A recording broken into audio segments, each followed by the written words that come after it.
Sir radius, atomic radius. Atomic radius, ये second lecture है, third lecture है या सेकंड लेक्चर है? थर्ड है सर।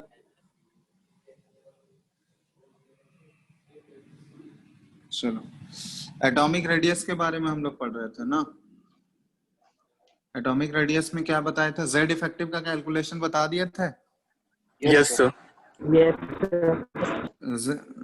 जेड इफेक्टिव कैलकुलेट कर लोगे अब तुम लोग? Yes sir. चलो एक दे रहा है जेड इफेक्टिव कैलकुलेट करना है, ठीक है? कैलकुलेट करके बताओ क्या आएगा, है ना? बताए थे ना, वो डेटा लिखाए थे तुम लोग को, जेड इफेक्टिव कैसे निकालना है। Yes sir. चलो, तो इसमें एक डेटा तुम दे रहे हैं तुम लोग को,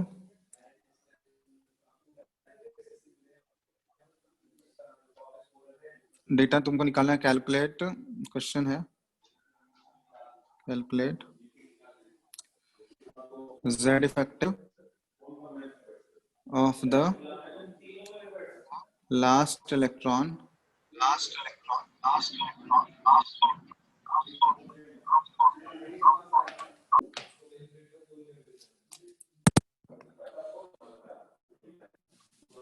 हेलो, आवाज आ रहा है क्या? हेलो, ठीक है।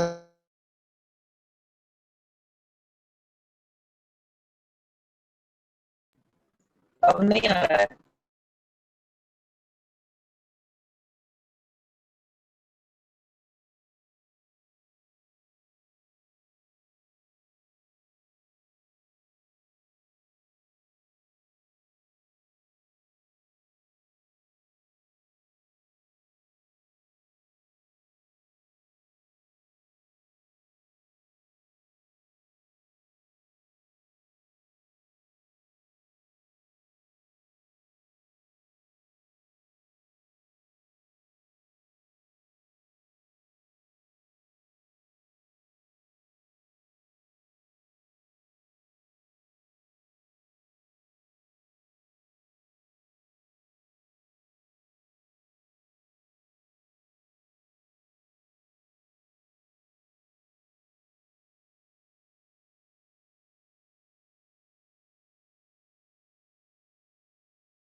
ये देव फिर से रिज्वाइन करो तो तुम, देव।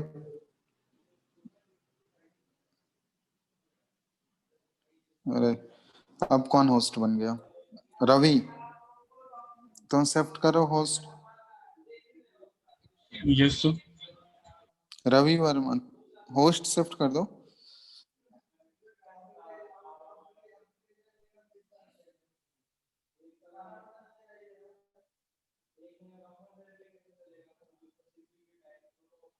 ये कर दो ना, होस्ट शिफ्ट कर दो। हाँ चलो ठीक है।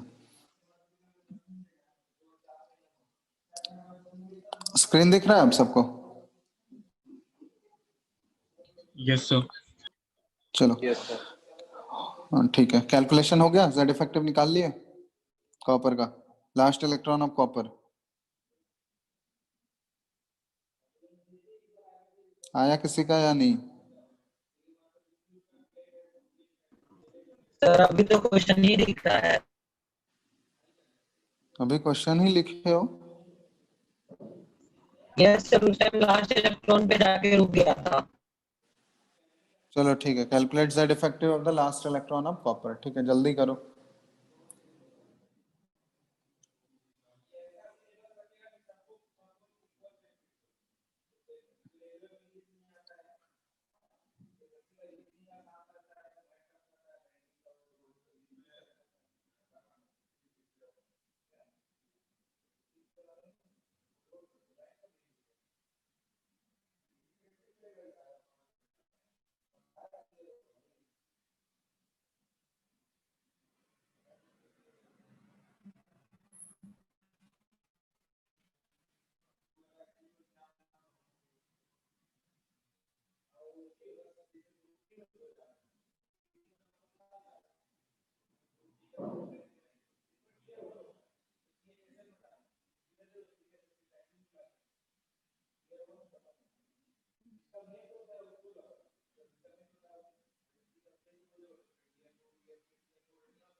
नहीं बनेगा लगता है तुम लोगों से।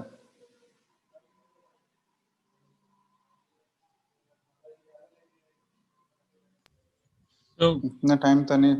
हाँ बोलो। सर इसमें समझ नहीं आ रहा सर कैसे ले सर, इसमें 4H से लेना या फिर 3D से। सर 3D से लेंगे तो सर उसमें 4H का क्लियर नहीं हो पा रहा। क्लियर कैसे नहीं होगा? तुम्हारा कॉन्फ़िगरेशन लिखो, लास्ट इलेक्ट्रॉन के लिए पूछा गया है। तो तुम लोग को बताए थे कि जिस इलेक्ट्रॉन के लिए निकालना है उसको कंसिडर नहीं करना है। उसके हाँ उसके 5.3 फोटॉन। 5 नहीं नहीं 5.3 तो नहीं है, 3.7 है। चलो देख लेते हैं इसको, ठीक है। और किसी का आया क्या? कॉन्फ़िगरेशन लिखो पहले इसका कॉपर का। 1s2 2s2 2p6 3s sorry 3s2 3p6 4s1 और 3d10, यही होता है ना कॉन्फ़िगरेशन। ठीक है। अब ये देखो यहाँ पे ध्यान देना, लास्ट इलेक्ट्रॉन इसका कौन सा है? Last electron 3D। कौन सा होगा last electron? 3d। 4s1। Outer most electron, outer most electron तो ठीक है, तो इसका निकालना। आउटर मोस्ट शेल का इलेक्ट्रॉन ये है ना 4s1। तो इसके लिए अगर निकालना है तो ये तो हम लोग इसको कंसिडर नहीं करेंगे। इसका जेड इफेक्ट तो पहले हम लोग सिग्मा का वैल्यू कैलकुलेट कर लें, मतलब स्लेटर्स कांस्टेंट ये कैलकुलेट कर लेते हैं। तो इसके लिए क्या बताया गया, जिस इलेक्ट्रॉन के लिए निकालोगे वो उसको कंसिडर नहीं करना है उसके अलावा।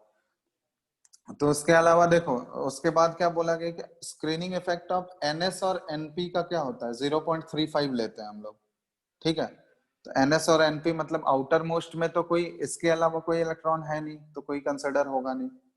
अब इसके बाद हम लोग किस पे जाएंगे, n-1 मतलब पेन अल्टीमेट शेल पे। पेन अल्टीमेट शेल मतलब सेकंड लास्ट शेल पे।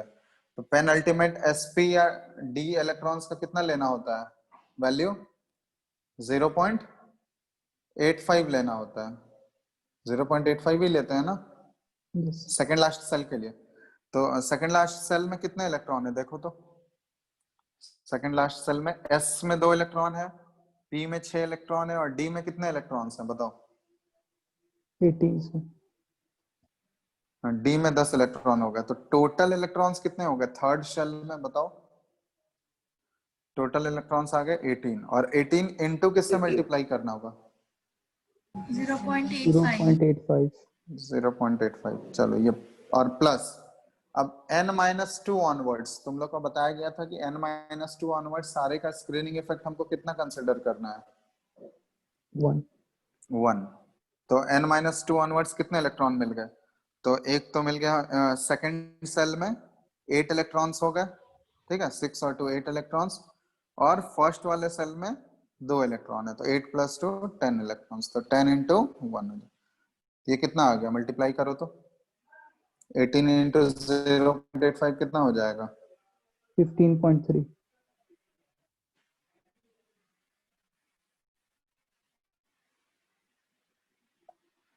ठीक है तो ये आ गया 15.3 और ये कितना आ गया 10 तो ये टोटल मिला के कितना आ गया 25.3 तो ये सिग्मा का वैल्यू आया है अभी जेड इफेक्टिव निकालने बोले तो जेड इफेक्टिव का वैल्यू क्या आ जाएगा Z effective is equal to क्या फॉर्मूला बताए थे जेड माइनस सिग्मा सिग्मा क्या था यार शिल्डिंग कांस्टेंट या फिर स्लेटर्स कांस्टेंट एक्चुअली जो रूल ये बनाया था शिल्डिंग इफेक्ट ये जेड इफेक्टिव का वैल्यू निकालने के लिए उसको स्लेटर्स रूल बोला जाता है ठीक है ये स्लेटर्स कांस्टेंट भी बोलते हैं इसको तो कितना आ जाएगा इसका Z effective is equal to Z minus sigma तो जेड का वैल्यू कितना होता है कॉपर के लिए 29 होता है और माइनस हाँ माइनस 25.3 कितना आ जाएगा अब बताओ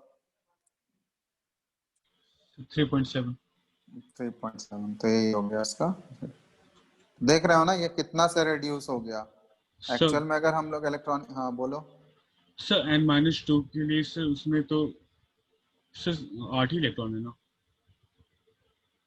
n-2 ऑनवर्ड्स लिखा है गया n-2 या फिर n-3 या n-4 उन सभी के लिए 1 ही कंसिडर करना है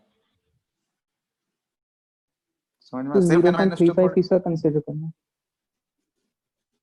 0.35 तो वो आउटर मोस्ट हो गया ना यहाँ पे आउटर मोस्ट इसके अलावा अगर मान लो कोई और इलेक्ट्रॉन होता है इसके अलावा और जैसे मान लो s में आउटर मोस्ट शेल में 2 इलेक्ट्रॉन होता है या 3 इलेक्ट्रॉन होता है तो किसी एक ही इलेक्ट्रॉन के लिए हम लोग कैलकुलेट कर पाएंगे ना एक टाइम पे अगर यहाँ पे तो एक ही इलेक्ट्रॉन था तो इसी को हम लोग कंसिडर किए जहां पे एक से ज्यादा इलेक्ट्रॉन होगा जैसे एक और तुम लोग निकालो तो जैसे जेड इफेक्टिव का वैल्यू कैलकुलेट करो फॉर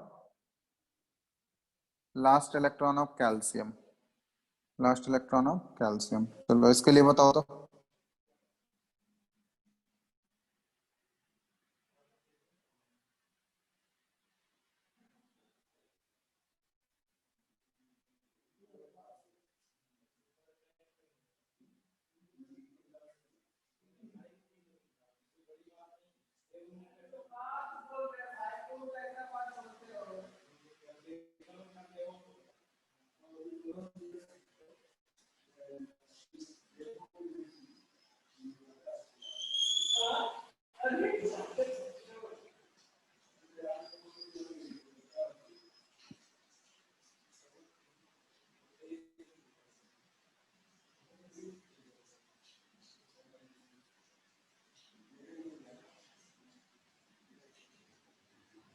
सर 3.2 और किसी का आया कुछ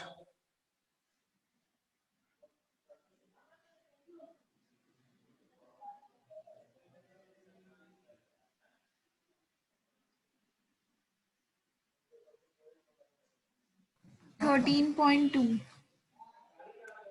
13.2 तो कुछ ज्यादा नहीं आ रहा चलो देख लेते हैं कैल्शियम का कॉन्फ़िगरेशन कैल्शियम का एटॉमिक नंबर कितना होता है 20 कॉन्फ़िगरेशन क्या आ जाएगा 1s2 2s2 2p6 3s2 और 3p6 और आउटर मोस्ट कॉन्फ़िगरेशन क्या आ जाएगा 4s2 यही होगा ना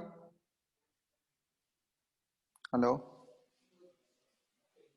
यस सर 2.9 2.85 चलो देख लेते हैं अब सिग्मा पहले निकालते हैं तो हम sir last electron of calcium के लिए निकालना है तो लास्ट इलेक्ट्रॉन कैल्शियम का तो यहाँ पे लास्ट इलेक्ट्रॉन 4 के s में प्रेजेंट है अब यहाँ पे 2 इलेक्ट्रॉन है तो किसी एक ही इलेक्ट्रॉन के लिए हम निकाल रहे हैं ना तो किसी एक इलेक्ट्रॉन के लिए निकालोगे तो जिस इलेक्ट्रॉन के लिए हम कैलकुलेट कर रहे हैं उसको तो कंसिडर नहीं करना है, क्योंकि कोई भी इलेक्ट्रॉन जो खुद अपने आप को रिपेल नहीं करेगा। तो यहाँ पे 2 इलेक्ट्रॉन था, हम एक इलेक्ट्रॉन का कंसिडर करके निकाल रहे हैं, तो दूसरा इलेक्ट्रॉन तो बचा हुआ रहेगा ना उसी शेल में, तो वो इलेक्ट्रॉन तो रिपेल करेगा दूसरे वाले को। तो उसके लिए आउटर मोस्ट एनएस या एनपी के लिए हम क्या बोले थे, उसके लिए कौन सा वैल्यू यूज करना है इस रूल के अकॉर्डिंग? 0.35।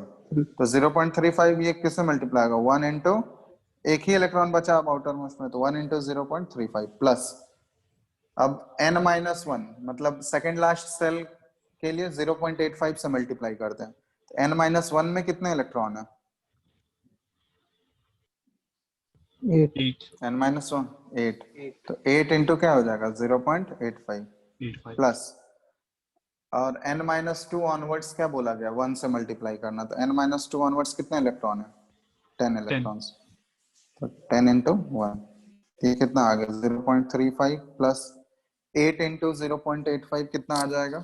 6.8 6.8. 6.8 और ये 10, ये टोटल सम करने पे कितना आ रहा है? 17.15. 17 पॉइंट कितना आ रहा है? 15 17.15।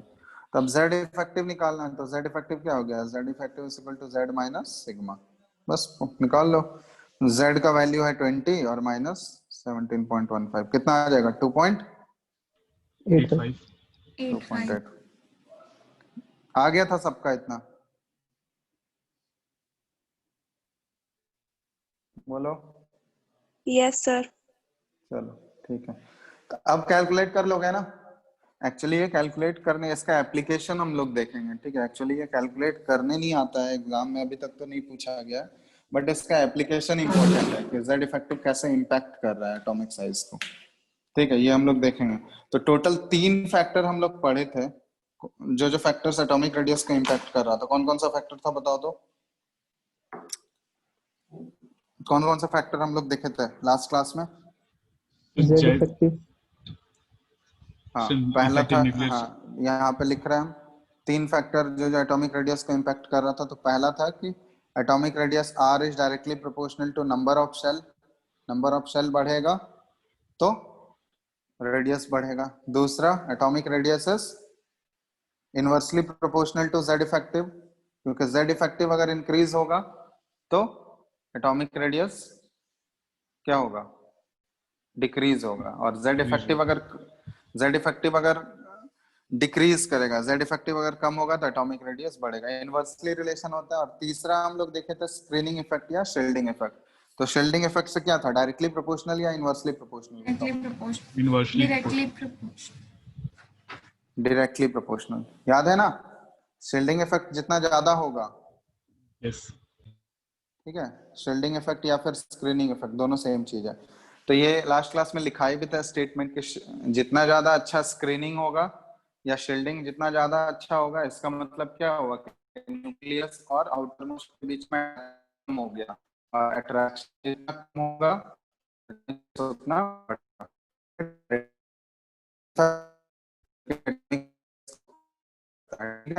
आयोनिक रेडियस वाला भी पार्ट एक्सप्लेन कर दिए थे तुम लोग को। कैटायन का साइज जो होता है हमेशा अपने पेरेंट एटम से छोटा होता है, और एनायन का साइज अपने पेरेंट एटम से हमेशा ग्रेटर होगा।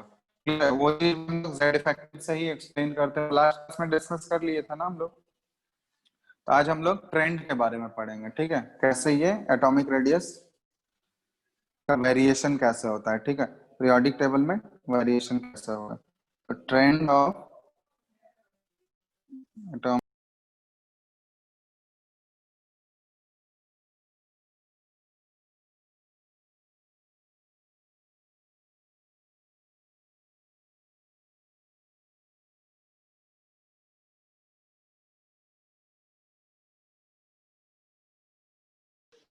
हेलो,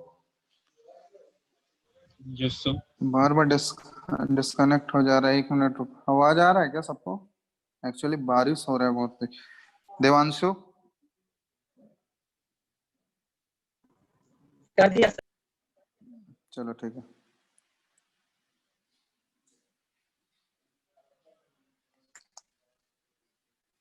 दिख रहा है अभी? तो दिख रहा है ना? तो यस सर। चलो, trend of atomic radius in periodic table हम लोग कैसे देखेंगे? जनरल ट्रेंड की बात करते हैं। जनरल तो तुम पहले से डिस्कस कर लेते हैं, क्योंकि जनरल नहीं होता है, एक्सेप्शन वाला रूल हम लोग को याद रखना है। एक्सेप्शन कहाँ कहाँ आएगा वो चीज हमको एक्सप्लेन करना है रीजन के साथ, और देखेंगे examples कहाँ कहाँ पे, ठीक है? जनरल जस्ट बताओ, left to right in period है, लेफ्ट टू राइट। दो जनरल ट्रेंड हम लोग देखते हैं। पीरियड में हम लोग टू राइट मूव करेंगे, और ग्रुप में हम लोग टॉप टू बॉटम मूव करेंगे, ठीक है? तो लेफ्ट का पीरियड में मूव करने पे एटॉमिक रेडियस क्या होगा, बढ़ेगा या घटेगा? बताओ तो, जनरल ट्रेंड क्या है?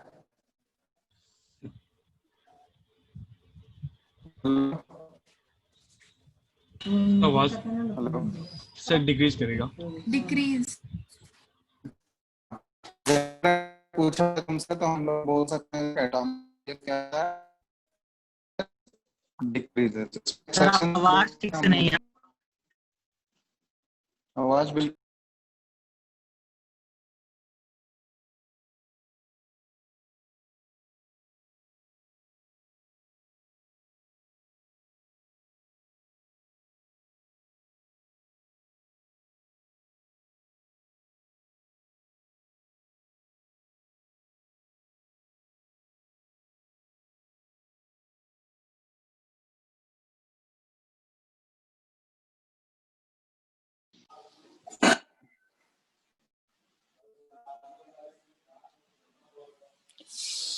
अभी आवाज आ रहा है क्या? देखो तो, यस चेक करो। सर। चलो ठीक है। एक्चुअली नेटवर्क इश्यू है, अभी बारिश हो रहा है बहुत। तुम लोग की तरफ भी हो रहा है क्या बारिश? Yes yes sir. Hello. Sir. नहीं सर। बारिश नहीं हो रही है? हो रहा है। एक्चुअली इसीलिए नेटवर्क फ्लक्चुएट कर रहा है। चलो ठीक है।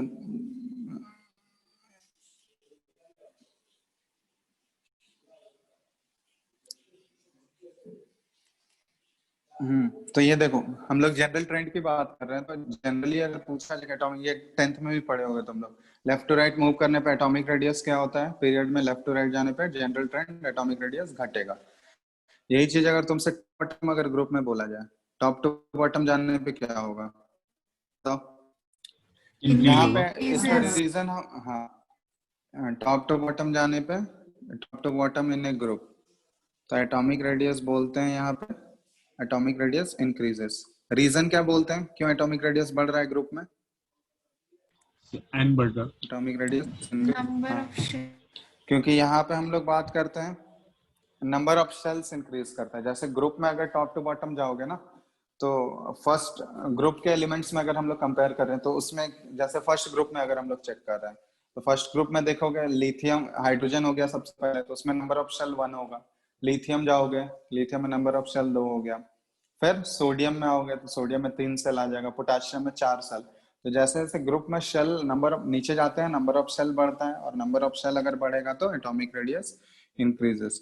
तो यहाँ पे हम लोग बोलते हैं कि atomic radius directly proportional to number of shells. तो सेल जैसे जैसे बढ़ता है एटॉमिक रेडियस बढ़ता है। यहाँ पे हम लोग लेफ्ट टू राइट को कैसे एक्सप्लेन करते हैं, एटॉमिक रेडियस घट रहा है, क्योंकि हम लोग बोलते हैं कि लेफ्ट टू राइट जाने पे क्या होता है कि जेड इफेक्टिव का वैल्यू क्या होता है, ये इंक्रीज करता है। समझ में आ रहा है ना? मतलब हम लोग ऐसे एक्सप्लेन करते हैं कि if you move from left to right in a period, तो जेड इफेक्टिव इंक्रीज होगा, मतलब इफेक्टिव न्यूक्लियर चार्ज का वैल्यू इंक्रीज करता है। इसलिए इफेक्टिव न्यूक्लियर चार्ज अगर बढ़ेगा तो एटॉमिक रेडियस क्या होता है, ये डिक्रीज करता है। तो ये तो जनरल ट्रेंड है, लेकिन मेन इसमें हम लोग को पढ़ना है कि कहाँ कहाँ पे एक्सेप्शन आता है। तो एक्सेप्शन कहाँ कहाँ आता है, ये इंपॉर्टेंट है इसमें। तो इसका हम लोग एक्सेप्शन आज इसको डील। तो बताओ एक्सेप्शन कहाँ कहाँ आएगा? तुम लोग एक दो एक्सेप्शन पढ़े ही होगे क्लास 10th में, पढ़े हो या नहीं पढ़े हो? Noble gas. हाँ, पहला एक्सेप्शन कहाँ पे आता है? नोबल गैस में। क्या नोबल गैस का एक्सेप्शन है ये बताओ? उसमें से वेंडर वॉल रेडियस होता है, इससे वो बहुत बड़ा होता है। हाँ, तो देखो यहाँ पे एक्चुअली हम बात कर रहे हैं कि जैसे पीरियड में बताएं लेफ्ट टू राइट जाने पे एटॉमिक रेडियस क्या होता है, घटता है। तो किसी भी मान लो सेकंड पीरियड की अगर हम लोग बात कर रहे हैं तो सेकंड पीरियड में कौन कौन से एलिमेंट हो जाएंगे बताओ तो। लिथियम होगा, बेरिलियम होगा, फिर इसके बाद boron, carbon, nitrogen, oxygen, fluorine और नियॉन, यही होगा ना। तो देखो जनरल ट्रेंड अगर हम लोग लेफ्ट टू राइट, ये सारे पीरियड के एलिमेंट है, सेकंड पीरियड में हम लोग मूव कर रहे हैं, तो लेफ्ट टू राइट अगर मूव करें हम लोग तो एटॉमिक रेडियस क्या होना चाहिए, ये डिक्रीज करना चाहिए, एटॉमिक रेडियस डिक्रीजेस। तो इसके हिसाब से जनरल ट्रेंड के हिसाब से अगर हम लोग बात करें तो लिथियम का साइज सबसे बड़ा होना चाहिए इस पीरियड में, और नियॉन का साइज क्या होना चाहिए, सबसे सबसे छोटा। छोटा होना चाहिए।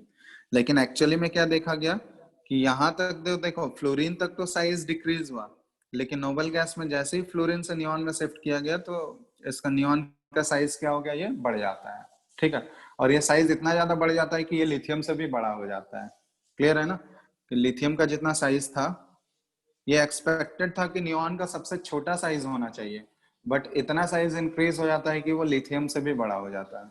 तो अगर सेकंड पीरियड में तुमसे पूछा जाए कि सबसे ग्रेटेस्ट साइज किसका होगा, तो वो कौन सा होगा, नियॉन का होगा। तो ये बिल्कुल एक्सेप्शन है ना, नॉर्मल ट्रेंड को फॉलो या जनरल ट्रेंड को फॉलो नहीं कर रहा है। तो इसको कैसे एक्सप्लेन करते हैं हम लोग, तो ये सेकंड पीरियड में। इसी तरह थर्ड पीरियड में क्या होगा, थर्ड पीरियड में कौन कौन से एलिमेंट होंगे, सोडियम। थर्ड पीरियड में बताओ, sodium, magnesium, aluminium, silicon, silicon, silicon, Phosphorus, phosphorus, sulphur, chlorine chlorine, और आर्गन। आर्गन। तो यहाँ भी देखो वही चीज है कि यहाँ भी लेफ्ट टू राइट जाने पे एटॉमिक रेडियस क्या होना चाहिए, डिक्रीज, मतलब सबसे छोटा आर्गन का होना चाहिए, लेकिन आर्गन का साइज इतना ज्यादा बढ़ जाता है कि ये सोडियम से भी बड़ा हो जाता है, ठीक है। अब हर एक पीरियड में ऐसा नहीं होगा कि नोबल गैस का साइज पहले वाले एलिमेंट से ग्रेटर हो जाएगा, फोर्थ पीरियड में ऐसा नहीं होता है, ठीक है, ये ध्यान रखना। तो सेकंड और थर्ड पीरियड में ही ऐसा होता है कि नोबल गैस का साइज जो है वो, और फर्स्ट वाला भी, फर्स्ट वाले में भी अगर हम लोग बात करें तो हाइड्रोजन और हीलियम होता है ना, तो हीलियम का साइज क्या होगा, वो हाइड्रोजन से ग्रेटर होगा। और सेकंड पीरियड में नियॉन का साइज जो है, पहला वाला जो एलिमेंट है इस पीरियड का, लिथियम से भी ग्रेटर हो जाता है। थर्ड पीरियड में आर्गन का साइज जो है वो सोडियम से भी ग्रेटर हो जाता है। और फोर्थ पीरियड में अगर देखोगे तो पहला एलिमेंट कौन सा है, पोटाशियम, और लास्ट एलिमेंट कौन सा होगा बताओ, क्रिप्टन। क्रिप्टन। तो यहाँ पे अगर हम लोग साइज कंपेयर करें तो यहाँ पे देखोगे कि पोटाशियम का साइज जो है ये क्रिप्टन से ग्रेटर होता है, ठीक है, थोड़ा सा ज्यादा बड़ा होता है ये पोटाशियम का साइज, ये ऐसे रिप्रेजेंट करें, और क्रिप्टन का थोड़ा सा साइज इससे छोटा होता है। तो यहाँ पे ये क्रिप्टन का साइज जो है पोटाशियम को एक्सीड नहीं कर पाता है, ठीक है। तो मेनली ध्यान रखना फर्स्ट, सेकंड और थर्ड पीरियड में ही नोबल गैस का साइज इतना बड़ा हो जाता है कि ये वो फर्स्ट वाला जो एलिमेंट है उस पीरियड का उससे भी ग्रेटर हो जाता है, ठीक है, और बाकी केसेस में छोटा रहेगा।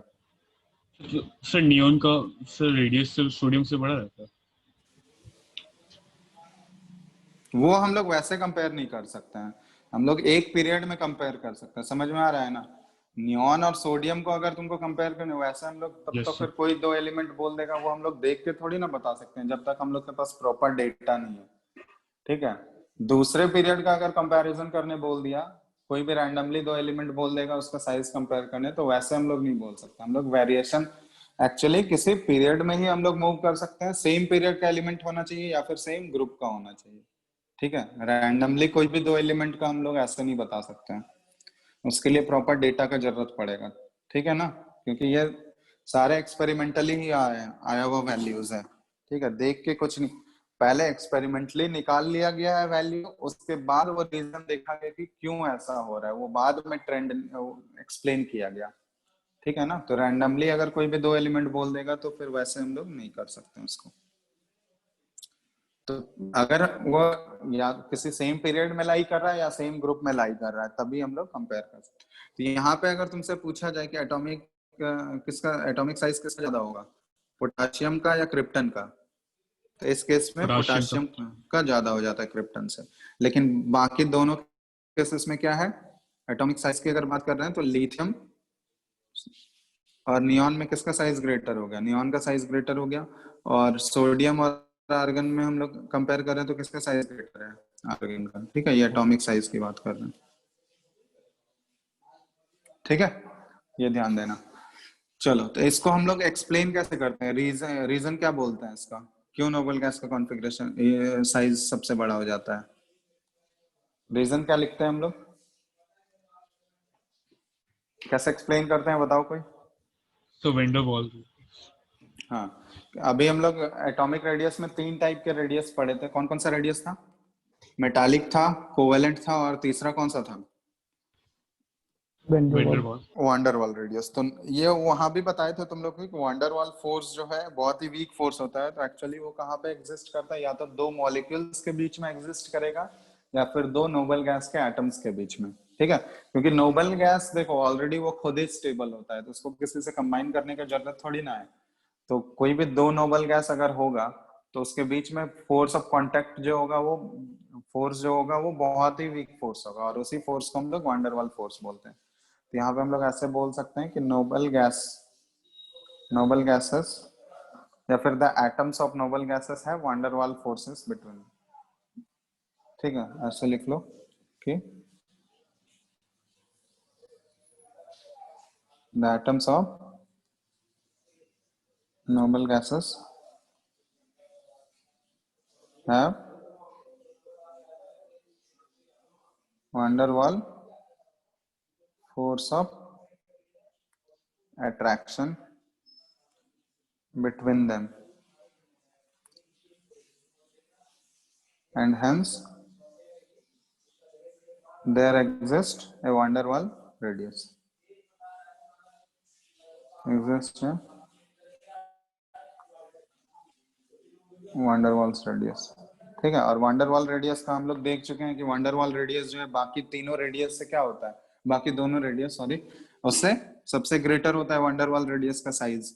इसलिए नोबल गैसेस के एटम का साइज क्या होगा, वो बाकी सारे एटम से ग्रेटर होता है, ठीक है, वो इंक्रीज हो जाता है, एक्सेप्शनली इंक्रीज हो जाता है। तो इसको हम लोग वांडरवाल रेडियस से ही एक्सप्लेन कर देते हैं कि नोबल गैस के एटम्स के बीच में क्या होगा, एक वांडरवाल फोर्स एग्जिस्ट करता है जो कि बहुत ही वीक फोर्स होता है, और उसी की वजह से क्या आता है, उसको वांडरवाल रेडियस हम लोग बोलते हैं, उसमें एग्जिस्ट करता है, इसलिए उनका साइज जो होता है एक्सेप्शनली बढ़ जाता है। तो पहला तो एक्सेप्शन ये है। दूसरा एक्सेप्शन बताओ तो, ये तो पहला तुम लोग पढ़े ही होगे, दूसरा एक्सेप्शन बताओ, सेकंड।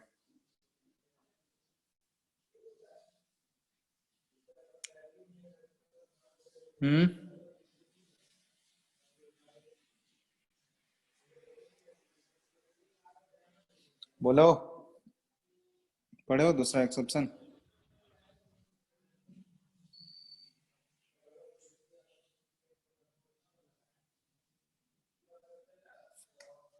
बताओ कोई भी।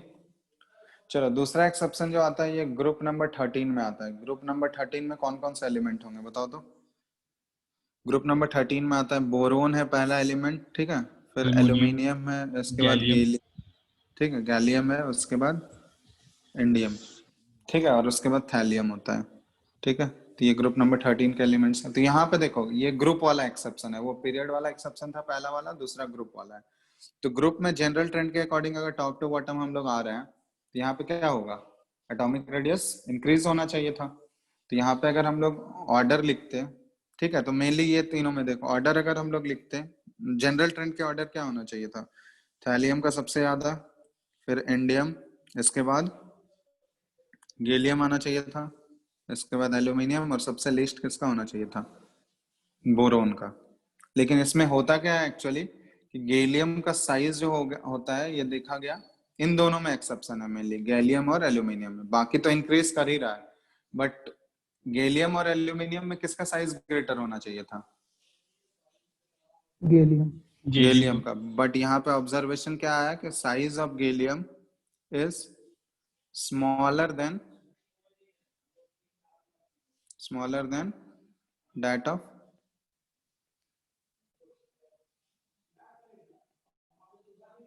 ठीक है, size of gallium is smaller than that of aluminium. तो ये जो नॉर्मल ट्रेंड को फॉलो नहीं कर रहा है ना, क्योंकि नॉर्मल ट्रेंड के अकॉर्डिंग गैलियम का बड़ा होना चाहिए था, क्योंकि उसमें तीन, ये एक्चुअली देखो ये कौन सा पीरियड का एलिमेंट हो जाएगा, बोरोन सेकंड पीरियड का, एल्यूमिनियम थर्ड पीरियड का, और गैलियम फोर्थ पीरियड का। तो इसमें 4 शेल है, इसमें 3 ही शेल है, ठीक है, तो ऑब्वियसली ज्यादा सेल होने की वजह से गैलियम का बड़ा होना चाहिए, बट ये साइज छोटा हो जाता है। रीजन कोई एक्सप्लेन कर सकता है इसको?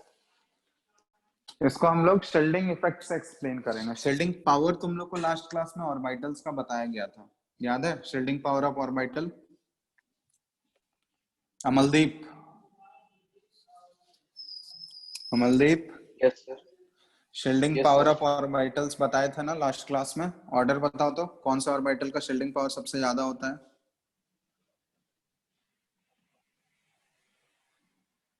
कौन सा ऑर्बिटल का शेल्डिंग पावर सबसे ज्यादा होता है? एस का। S. एस का, इसके बाद बताए थे पी, इसके बाद डी, और इसके P, बाद सबसे लीस्ट D, एफ का। F. ठीक है, क्योंकि साइज जैसे जैसे ऑर्बिटल का बढ़ते जाएगा तो उसको शील्ड करने का कैपेसिटी भी क्या होते जाएगा, वो कम होते जाएगा। तो सबसे ज्यादा शील्ड करने का कैपेसिटी किसका है? एस के ऑर्बिटल का, फिर पी है, फिर डी, और सबसे लिस्ट एफ का है। तो यहाँ पे इसी चीज से हम लोग एक्सप्लेन करेंगे। तो इसको एक्सप्लेन करने के लिए तुमको इन दोनों का इलेक्ट्रॉनिक कॉन्फ़िगरेशन लिखना होगा, एल्यूमिनियम और गैलियम का इलेक्ट्रॉनिक कॉन्फ़िगरेशन। तो यहाँ पे लिख रहे हैं एल्यूमिनियम का एटॉमिक नंबर है 13, गैलियम का एटॉमिक नंबर कितना हो जाएगा बताओ? तो 38 38। से 20। कितना ऐड करोगे? 18 ऐड करोगे ना?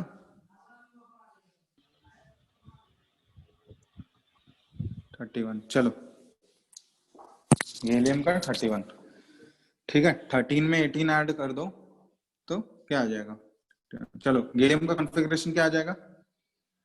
1s2, 2s2, 2p6 और 3s2, और क्या आ जाएगा? 3p1। ये है ना एल्यूमिनियम का configuration. Hello, yes Yes, sir. sir. Gallium का बताओ जल्दी से। 1s2, 2s2, 2p6, 3s2, 3p6, 4s2, 3d10, ठीक है। और इसके बाद क्या आ जाएगा? 3d10 के बाद क्या होगा? 4p1। 4p1, ठीक है। अब यहाँ पे ध्यान देना कि दोनों केस में देखो कॉन्फ़िगरेशन आउटर मोस्ट, क्योंकि सेम ग्रुप का एलिमेंट है, सेम ग्रुप का एलिमेंट है तो आउटर मोस्ट कॉन्फ़िगरेशन तो ऑब्वियसली सिमिलर होगा। यहाँ पे देखो आउटर मोस्ट कॉन्फ़िगरेशन क्या है? 3s2 3p1, इसका 4s2 4p1। अब यहाँ पे देखो एक्चुअली हम लोग यहाँ पे जो इनर शेल है, इनर शेल में सिर्फ और सिर्फ क्या आ रहा है? जो अंदर वाला शेल होगा इसमें या तो पहला शेल है या तो दूसरा शेल है। तो इसमें इलेक्ट्रॉन्स कौन कौन से ऑर्बिटल में प्रेजेंट हैं? इनर इलेक्ट्रॉन्स कौन कौन से ऑर्बिटल में प्रेजेंट है बताओ तो? या तो ये एस ऑर्बिटल में है या तो पी ऑर्बिटल में है। ये दो ऑर्बिटल में प्रेजेंट है ना एल्यूमिनियम के केस में। लेकिन गैलियम में देखो इनर इलेक्ट्रॉन्स कौन कौन से ऑर्बिटल में है बताओ तो? इनर इलेक्ट्रॉन्स, तो इनर इलेक्ट्रॉन्स देखो यहाँ फर्स्ट सेल हो गया इनर शेल, सेकंड सेल हो गया इनर सेल, और थर्ड सेल हो गया। तो यहाँ पे s ऑर्बिटल भी आ रहा है, p भी आ रहा है, और d भी आ रहा है। और यहाँ पे एक्चुअली हम लोग देखो इसके जस्ट पहले जो है फोर्थ सेल के जस्ट पहले एक d ऑर्बिटल आ रहा है, ठीक है, प्रॉपर d ऑर्बिटल आ रहा है। इसका मतलब यहाँ पे हम लोग ऐसे कंपेयर कर लेते हैं, यहाँ पे देखो d ऑर्बिटल आने की वजह से क्या होता है, हम लोग यहाँ पे शील्डिंग पावर हम लोग पढ़ चुके हैं कि s और p का शील्डिंग पावर जो होता है d के मुकाबले बहुत ज्यादा होता है, ठीक है। तो यहाँ पे एक्चुअली इनर इलेक्ट्रॉन्स जो है उसका d में प्रेजेंट होता है। तो d में प्रेजेंट होने की वजह से क्या होता है कि वो उतना अच्छा इफेक्टिवली जो है बाहर वाले इलेक्ट्रॉन को शील्ड नहीं कर पाता है। तो अगर इफेक्टिव शील्डिंग बाहर वाले इलेक्ट्रॉन को नहीं कर पाएगा, इसका मतलब न्यूक्लियस का जो फोर्स ऑफ अट्रैक्शन है आउटर मोस्ट इलेक्ट्रॉन पे वो क्या हो जाएगा? बढ़ जाएगा। क्योंकि शील्डिंग अगर कम होगा, शील्डिंग अगर पुअर होगा, तो न्यूक्लियस का फोर्स ऑफ अट्रैक्शन बाहर वाले इलेक्ट्रॉन पे क्या हो गया? बढ़ गया, और उसी की वजह से साइज घट जाए। नो डाउट देखो यहाँ पे क्या है, एक शेल बढ़ने की वजह से नो डाउट साइज बढ़ा होगा, ठीक है। इसमें 3 ही सेल है, इसमें 4 शेल है, तो शेल बढ़ने की वजह से साइज तो बढ़ा होगा, लेकिन उस साइज को कंपनसेट कर दिया। कौन कंपनसेट कर दिया? कौन कंपनसेट कर दिया? हाँ, स्क्रीनिंग इफेक्ट, ठीक है। तो डी ऑर्बिटल का शील्डिंग पावर पुअर होता है, और शील्डिंग पावर पुअर होने की वजह से न्यूक्लियस का फोर्स ऑफ अट्रैक्शन क्या होगा? बाहर वाले इलेक्ट्रॉन पे बढ़ जाएगा, ठीक है, और उसकी वजह से वो साइज क्या हो जाएगा, कंसिडरेबली जो एल्यूमिनियम का साइज होना चाहिए था उससे भी वो थोड़ा सा छोटा हो जाता है, ठीक है।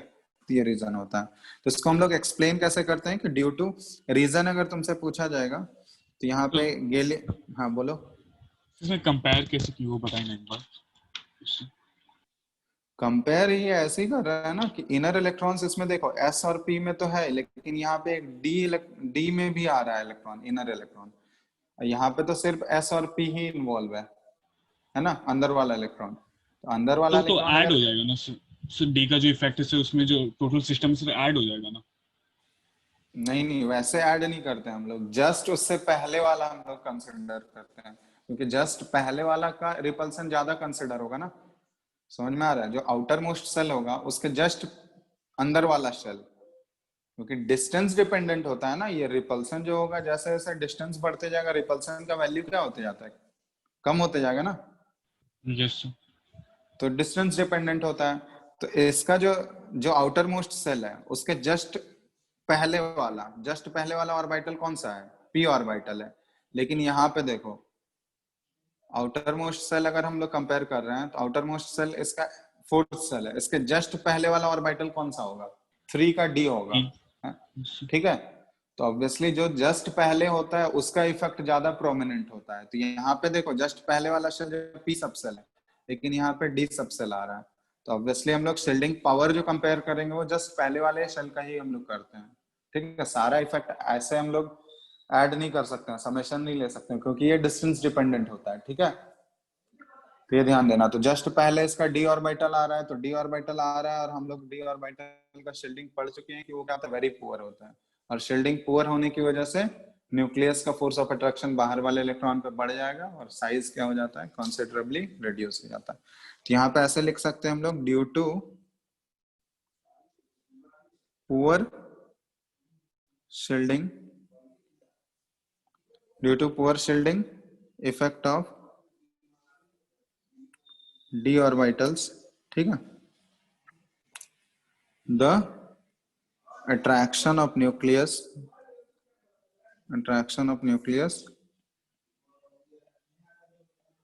on the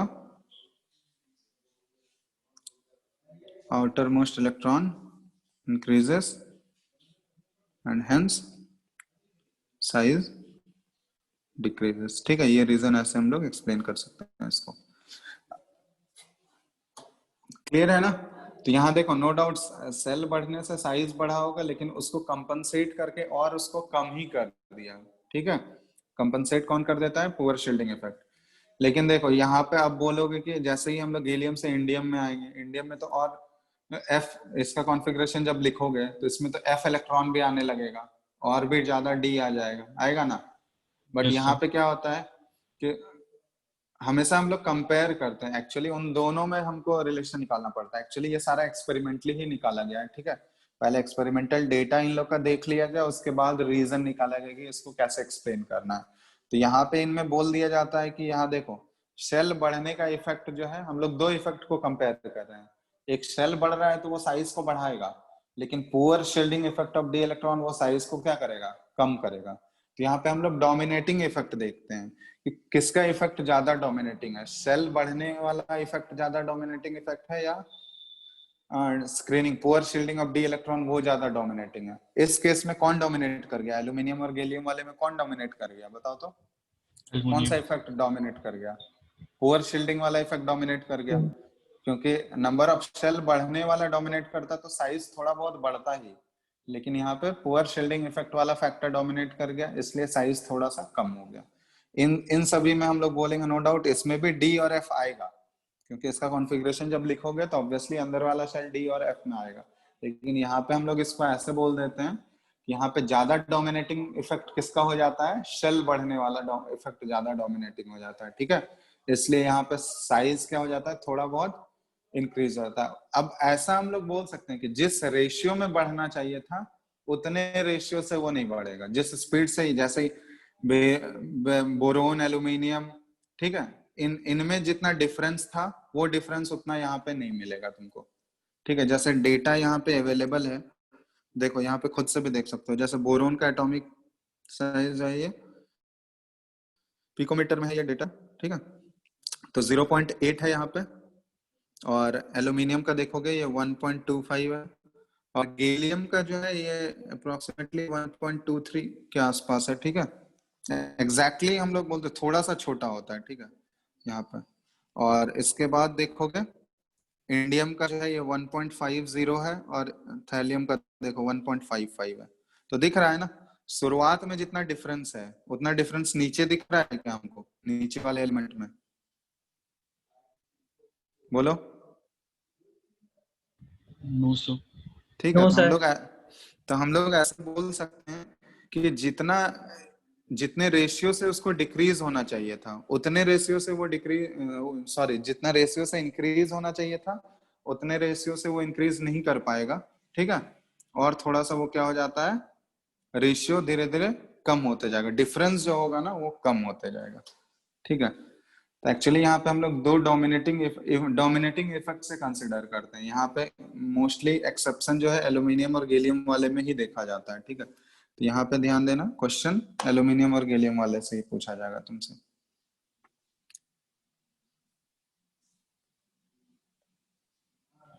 सर थोड़ा नीचे कीजिए ना। बोलो।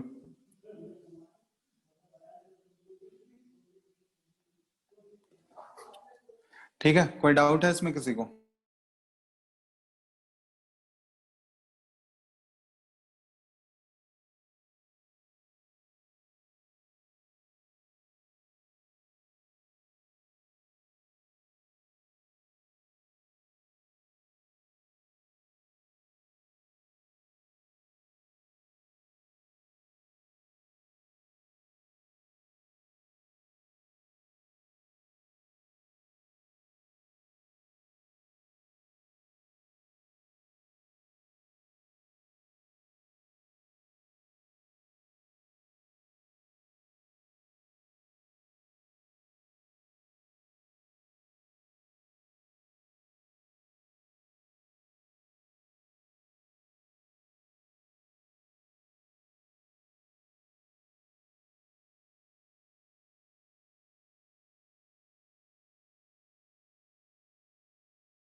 Hello. Yes sir. Yes sir. अरे रुको एक minute.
Hello. Yes sir. Hello. अरे ये दूसरा स्मार्ट प्रेप कहाँ से आ जा रहा है यार, बार बार। रिकॉर्डिंग हो रहा है ना? हो रहा है सर, विशाल सर होंगे वो। अरे तो वो बार बार।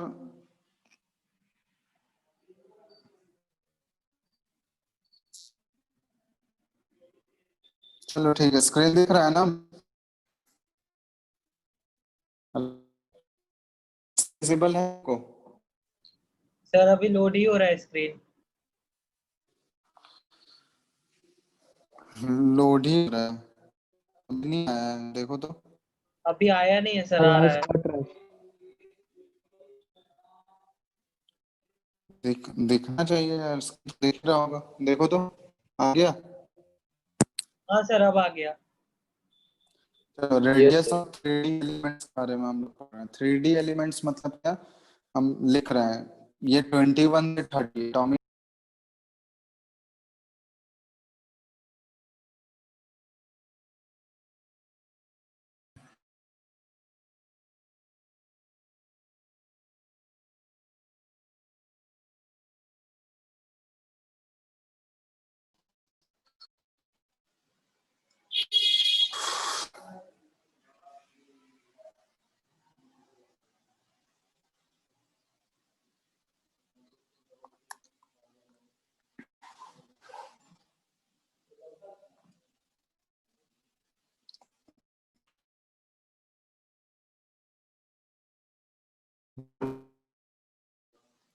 हेलो।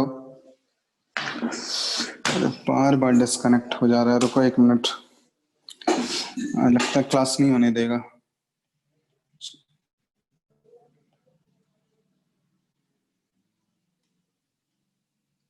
अभी दिख रहा है क्या स्क्रीन? यस सर, दिख रहा है। चलो ठीक है, ये लास्ट पढ़ा देते हैं, उसके बाद एंड करेंगे। बहुत। चलो, रेडियस ऑफ 3D एलिमेंट का मतलब क्या हुआ कि हम लोग 21 से 30 वाला ग्रुप देख रहे हैं। तो यहाँ पे कौन कौन से एलिमेंट आएंगे 21 से 30 के बीच में?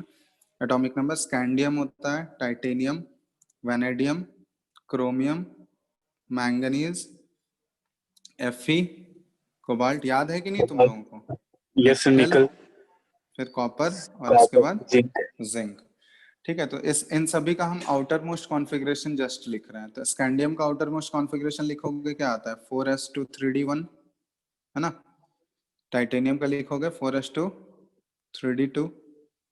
वैनेडियम का 4s2 3d3।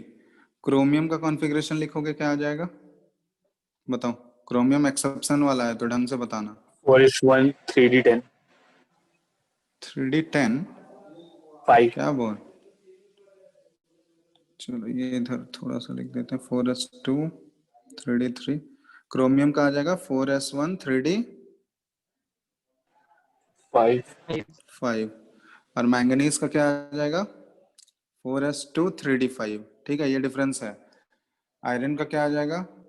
4s2 3d6। Cobalt का क्या हो जाएगा? 4s2 3d7। निकल का 4s2 3d8 3d8। कॉपर का बताओ। 4s1 3d10 4s1 3d10। और जिंक का 4s2 3d10। ठीक है, ये डिफरेंस है। क्लियर है? तो इन सभी एलिमेंट का हम लोग रेडियस कंपेयर कर रहे हैं। तो यहाँ पे देखो, रेडियस अगर देखोगे तो इनका एक ट्रेंड आता है, इनका एक ग्राफ के थ्रू हम लोग रिप्रेजेंट करते हैं इसको। ठीक है, ये ग्राफ एक्चुअली ऐसा आता है कि इधर हम लोग ले रहे हैं एटॉमिक रेडियस। ठीक है, एटॉमिक रेडियस या फिर एटॉमिक साइज वाई एक्सिस पे, और नीचे हम लोग ले रहे हैं एटॉमिक नंबर। ठीक है, ये ग्राफ है किसके लिए? 3D एलिमेंट के लिए। 3D एलिमेंट इसलिए हम लोग इनको बोल रहे हैं क्योंकि देखो सबका कॉन्फ़िगरेशन, जो लास्ट इलेक्ट्रॉन जा रहा है वो किस में जा रहा है? 3 के डी वाले शेल में जा रहा है ना। देखो तो ये सारे तो डी ब्लॉक एलिमेंट है, तुम लोग को पता है, सारे डी ब्लॉक ही होंगे ना। यस। और डी ब्लॉक है, और उसमें भी लास्ट इलेक्ट्रॉन कौन से डी ऑर्बिटल में जा रहा है? कौन से शेल के डी ऑर्बिटल में जा रहा है? थर्ड शेल के डी ऑर्बिटल में जा रहा है। ठीक है, इसलिए हम लोग इनको 3D एलिमेंट बोलते हैं, 3 डायमेंशन मत समझ लेना, ठीक है। तो यहाँ पे देखो एक्चुअली इनका जो ग्राफ हम लोग प्लॉट करते हैं एटॉमिक रेडियस का, तो ये ग्राफ देखा गया है कि देखो लेफ्ट टू राइट, क्योंकि ये सारे तो पीरियड के ही एलिमेंट है ना, तो लेफ्ट टू राइट अगर हम लोग मूव कर रहे हैं तो इनका रेडियस क्या होना चाहिए, कॉन्स्टेंटली डिक्रीज होना चाहिए। लेफ्ट टू राइट पीरियड में जाने पे क्या होता है, पूरा पूरा डिक्रीज होना चाहिए, स्कैंडियम से जिंक तक पूरा घटना चाहिए। यहाँ ग्राफ स्कैंडियम से देखो, स्कैंडियम से क्रोमियम तक, मतलब ये इस टाइप का ग्राफ है, स्कैंडियम से क्रोमियम तक ये डिक्रीज हुआ, ठीक है, ये ऐसे बना देते हैं, उतना स्टीप नहीं रहता है, ठीक है, ये इस टाइप का रहता है ग्राफ। ये जस्ट देखो एग्जैक्ट ऐसा शार्प ग्राफ नहीं आएगा, ठीक है, इसमें थोड़ा सा कुछ ऐसे रहता है, बस जनरली ड्रॉ करने के लिए हम लोग ऐसे ड्रॉ कर देते हैं। ये इस तरह से आया, फिर बीच में ऑलमोस्ट क्या हो जाता है, ये ऑलमोस्ट कांस्टेंट हो जाता है, और लास्ट में 2 एलिमेंट का ये थोड़ा सा इंक्रीज हो जाता है, ये इस टाइप का कर्व आता है। तो यहाँ पे देखो ये है स्कैंडियम, फिर इसके बाद टाइटेनियम, वैनेडियम, ठीक है, और इसके बाद यहाँ आ गया वैनेडियम, यहाँ पे प्लॉट कर दे रहा है, यहाँ पे आ गया क्रोमियम। तो क्रोमियम तक ये डिक्रीज हुआ, इसके बाद ये बोला गया मैंगनीज, Fe, कोबाल्ट और निकल, ठीक है, और इसके बाद कॉपर और जिंक के केस में देखा गया ये इंक्रीज हो जाता है, ठीक है। तो ये ग्राफ से क्या आइडिया लगा रहे हो बताओ तो, कि स्कैंडियम से क्रोमियम तक, यहाँ पे जनरल ट्रेंड के अकॉर्डिंग क्या होना चाहिए, लेफ्ट टू राइट जाने पे पूरा एकदम एटॉमिक रेडियस स्कैंडियम से जिंक तक पूरा डिक्रीज करना चाहिए, लेकिन यहाँ पे क्या देखा गया, स्कैंडियम से क्रोमियम तक तो ये डिक्रीज किया, लेकिन ये भी ग्रेजुअल डिक्रीज है, मतलब जितना शार्प डिक्रीज होना चाहिए था उतना शार्प डिक्रीज नहीं हो रहा है, ये ग्राफ जो थोड़ा सा ग्रेजुअली नीचे जा रहा है, ठीक है, वो स्टीप स्लोप जो है उसका ग्रेजुअल स्लोप है, स्टीप स्लोप नहीं है। इसका मतलब ये जिस रेशियो से कम होना चाहिए उस रेशियो से कम नहीं हो रहा है, तो ग्रेजुअली डिक्रीज कर रहा है, क्रोमियम तक डिक्रीज हुआ, उसके बाद बीच में जो 4 एलिमेंट है ये देखो इनका ऑलमोस्ट कांस्टेंट हो गया, इन सभी का एटॉमिक रेडियस, मतलब इतना कम का डिफरेंस है इसमें कि ऑलमोस्ट इसको क्या मान लेते हैं हम लोग, कांस्टेंट अज्यूम कर लेते हैं। लेकिन लास्ट के 2 इलेक्ट्रॉन में क्या हो जाता है, ये सॉरी लास्ट के 2 एलिमेंट में हम लोग देख रहे हैं कॉपर और जिंक के केस में ये बढ़ जाता है फिर से, ठीक, ये इस टाइप का ट्रेंड आता है। इसको एक्सप्लेन कैसे करेंगे बताओ तो? देखो यहाँ पे सब में इनर मोस्ट सेल कौन सा है, इनर मोस्ट सेल सब में कौन सा है बताओ तो, जो SPD। सेकंड लास्ट सेल है, सेकंड लास्ट सेल है वो कौन सा है, डी होगा। सेकंड लास्ट जो बोल रहे हैं मतलब जो आउटर मोस्ट के सबसे करीब होगा, मतलब सबसे अंदर वाला शेल, तो थर्ड का डी सब सेल ही होगा, 3 का डी ही आएगा ना उसके पहले। तो यहाँ पे देख रहे हैं कि उससे भी हम लोग एक्सप्लेन नहीं कर पाएंगे क्योंकि 3 का डी तो सबके पास है, सारे केसेस में हम लोग देख रहे हैं 3 का डी है ना, तो उसके बेसिस पे हम लोग सिर्फ डिफरेंशिएट कर सकते हैं क्या, बोलो। सो कॉपर और कॉपर जिंक को सिर्फ अगर ये स्कैंडियम टाइटेनियम और वेनेडियम और क्रोमियम से कंपेयर करें तो उससे कौन बड़ा होगा?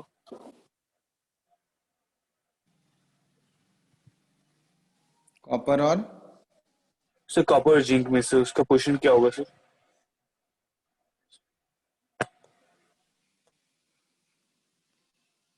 आवाज क्लियर नहीं आ रहा है तुम्हारा, बोलो। सर कॉपर और जिंक से वेनेडियम क्रोमियम से हेलो। बड़ा होगा? Yes sir. नहीं, स्कैंडियम वैनेडियम से बड़ा नहीं होगा, इसलिए ग्राफ देखो ना, इसलिए तो यहाँ पे ही रोक दिए इन दोनों को, उससे बड़ा नहीं होगा, यहाँ पे इन से बड़ा होगा, समझ में आ रहा है, मतलब मैंगनीज आयरन कोबाल्ट निकल वाला जो वैल्यू आएगा ना इनसे बड़ा होगा कॉपर और जिंक, ठीक है। स्कैंडियम वेनेडियम टाइटेनियम से से बड़ा नहीं होगा, स्कैंडियम टाइटेनियम नहीं, इन सबसे बड़ा नहीं होगा, इन सबसे छोटा ही रहेगा, ठीक है। यहाँ पे ये ऐसे तुमको यहाँ पे ऐसे कंपेयर, एक्चुअली जस्ट एक रफ आइडिया बता रहे हैं, ठीक है, यहाँ पे तुमको ऐसे डेटा वाइज कंपेयर करने नहीं बोला जाएगा। अब यहाँ पे देखो एक्चुअली इसका रीजन हम लोग कैसे एक्सप्लेन करते हैं, देखो यहाँ पे क्या है कि सबके पास देखो पुअर शील्डिंग इफेक्ट तो है ही, पुअर शील्डिंग तो डी इलेक्ट्रॉन का है ही, ये चीज क्या एक्सप्लेन कर सकता है, poor shielding of D orbitals अगर हम लोग लिखें तो इससे हम लोग क्या बोल सकते हैं कि पूरा शेडिंग तो सारे में है क्योंकि डी ऑर्बिटल्स तो सब में प्रेजेंट है। तो इससे ये एक्सप्लेन होगा कि जिस रेशियो से कम होना चाहिए था एटॉमिक रेडियस, मतलब पूरा स्टीपली डिक्रीज होना चाहिए था, अब उतना वो स्टीपली डिक्रीज नहीं हो रहा है। क्यों नहीं हो रहा है स्टीपली डिक्रीज, बताओ तो रीजन।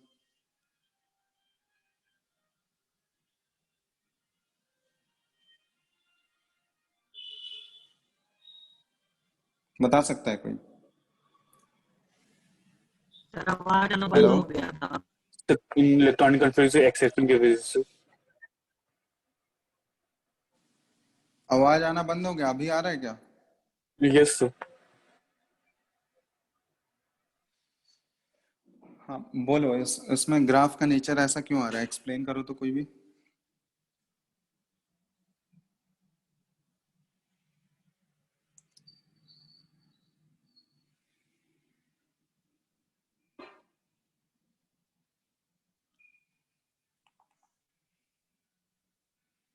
हेलो सर हेलो, आवाज आ रहा है। हाँ तो बोलो, कोई एक बताओ। पुअर शील्डिंग ऑर्बिटल तो सारे के लिए पुअर शील्डिंग है, अब कैसे हम लोग एक्सप्लेन करेंगे इसको? देखो यहाँ पे, देखो हम लोग ऐसे एक्सप्लेन करते हैं। देखो एक ऑब्जर्वेशन यहाँ पे ऑब्जर्व कर सकते हो कि जैसे हम लोग स्कैंडियम से जिंक की तरफ मूव कर रहे हैं तो डी में एक एक इलेक्ट्रॉन क्या होते जा रहा है, बढ़ते जा रहा है। डी में एक एक इलेक्ट्रॉन बढ़ रहा है ना, देख रहे हो? पहले वाले में यस एक सर। इलेक्ट्रॉन है, स्कैंडियम में डी में 1 ही इलेक्ट्रॉन है, लेकिन टाइटेनियम में 2 इलेक्ट्रॉन हो गया, वैनेडियम में 3 इलेक्ट्रॉन हो गया, और क्रोमियम में 5 हो गया, फिर मैंगनीज में 5 हो गया। तो देखो जैसे जैसे नंबर ऑफ इलेक्ट्रॉन बढ़ते जाएगा तो रिपल्सन का वैल्यू भी तो बढ़ते जाएगा ना, ठीक है? तो रिपल्सन का वैल्यू अगर बढ़ते जाएगा तो न्यूक्लियस जिस फोर्स से खींचना चाह रहा था आउटर मोस्ट इलेक्ट्रॉन को, उतने फोर्स से वो खींच पाएगा? उतने फोर्स से खींच पाएगा? बोलो। No sir. हेलो, सर हाँ तो नंबर ऑफ इलेक्ट्रॉन्स देखो हम लोग यहाँ ऑब्जर्व कर पा रहे हैं क्योंकि स्कैंडियम में देखोगे 1 इलेक्ट्रॉन है, यहाँ पे क्या है 2 इलेक्ट्रॉन है, यहाँ पे 3 इलेक्ट्रॉन है, 5 इलेक्ट्रॉन होगा। तो यहाँ तक देखो, यहाँ तक तो न्यूक्लियस का फोर्स ऑफ अट्रैक्शन काम किया, क्योंकि यहाँ पे हम लोग वही चीज है ना, फिर से डोमिनेटिंग हम लोग देखते हैं। देखो 2 फोर्स लग रहा होगा, एक न्यूक्लियस बाहर वाले इलेक्ट्रॉन को अपनी तरफ खींचना चाह रहा होगा और अंदर वाले इलेक्ट्रॉन्स मिलकर सारे बाहर वाले इलेक्ट्रॉन को रिपेल कर रहे हैं। अब जो डोमिनेटिंग होगा उसी का इफेक्ट दिखेगा। तो यहाँ तक हम लोग करते हैं कि स्कैंडियम से क्रोमियम तक ये डिक्रीज हो रहा है, डिक्रीज हो रहा है। इसका मतलब यहाँ पे कौन सा फोर्स डोमिनेटिंग होगा, न्यूक्लियस का अट्रैक्शन फोर्स या इलेक्ट्रॉन का रिपल्सन फोर्स डोमिनेटिंग होगा, बताओ तो। अट्रैक्शन डोमिनेटिंग कौन सा फोर्स। फोर्स होगा? अट्रैक्शन फोर्स डोमिनेटिंग हो रहा होगा, तभी तो साइज डिक्रीज कर रहा है, ठीक है? क्लियर है ना? अब ये डिक्रीज तो कर रहा है बट जितना स्टीपली डिक्रीज करना चाहिए था उतना स्टीपली डिक्रीज नहीं कर रहा है। ये क्या बोलते हैं हम लोग इसको, ग्रेजुअल डिक्रीज बोलते हैं, ठीक है? ये ग्रेजुअली डिक्रीज कर रहा है। और उसके बाद हम लोग देखेंगे कि बीच वाले एलिमेंट्स में देखो, यहां से यहां तक देखोगे तो ये ऑलमोस्ट कांस्टेंट हो गया, मतलब नंबर ऑफ इलेक्ट्रॉन्स यहाँ पे और भी ज्यादा बढ़ गया, 5 6 7 8 इलेक्ट्रॉन आ गए। तो यहाँ पे क्या हो गया कि न्यूक्लियस जितने फोर्सेस को अट्रैक्ट कर रहा था, यहाँ पे इन सभी रीजन में क्या बोलते हैं हम लोग, एफ अट्रैक्शन और एफ रिपल्सन, ये दोनों ऑलमोस्ट क्या हो गया, सेम हो गया। तभी तो साइज पे कोई फर्क नहीं पड़ रहा है, ऑलमोस्ट सेम ही साइज हो गया। मतलब जितना इलेक्ट्रॉन्स मिलकर रिपेल कर रहा था उसका वैल्यू और न्यूक्लियस जिस फोर्स से उसको अट्रैक्ट करना चाह रहा था उसका वैल्यू क्या हो गया, ऑलमोस्ट बराबर हो गया। लेकिन लास्ट 2 केस में, कॉपर और जिंक के केस में, हम लोग देख रहे हैं कि नंबर ऑफ इलेक्ट्रॉन्स 10-10 इलेक्ट्रॉन आ गया। मतलब इस केस में कौन डोमिनेटिंग हो गया, बताओ कौन सा फोर्स ज्यादा डोमिनेट कर गया?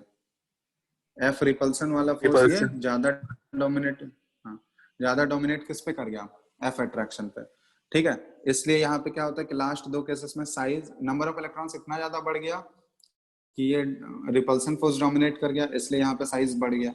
लेकिन इस केस में यहाँ पे क्या हो रहा था कि एफ अट्रैक्शन अभी भी डोमिनेटिंग था रिपल्सन पे, इसलिए यहाँ पे साइज क्या हो रहा था, ये डिक्रीज कर रहा था, ठीक है? तो इसको हम लोग ऐसे एक्सप्लेन करते हैं कि जैसे जैसे नंबर ऑफ इलेक्ट्रॉन्स बढ़ते जा रहा है n-1 d इलेक्ट्रॉन में, n-1 d ऑर्बिटल में, तो जिसकी वजह से ये ऐसा ट्रेंड आता है, ठीक है? नंबर ऑफ इलेक्ट्रॉन्स बढ़ते जाएगा तो शुरुआत में हम लोग देखे क्या, रिपल्सन फोर्स डोमिनेट कर रहा था स्कैंडियम से क्रोमियम तक में, बट बीच वाले रीजन में क्या हुआ कि दोनों अट्रैक्शन और रिपल्सन दोनों का मैग्नीट्यूड ऑलमोस्ट क्या हो गया, बराबर हो गया। तो इसलिए यहाँ पे चेंज जो आया बिल्कुल ना के बराबर आया, ठीक है, ऑलमोस्ट कांस्टेंट हो गया एटॉमिक साइज।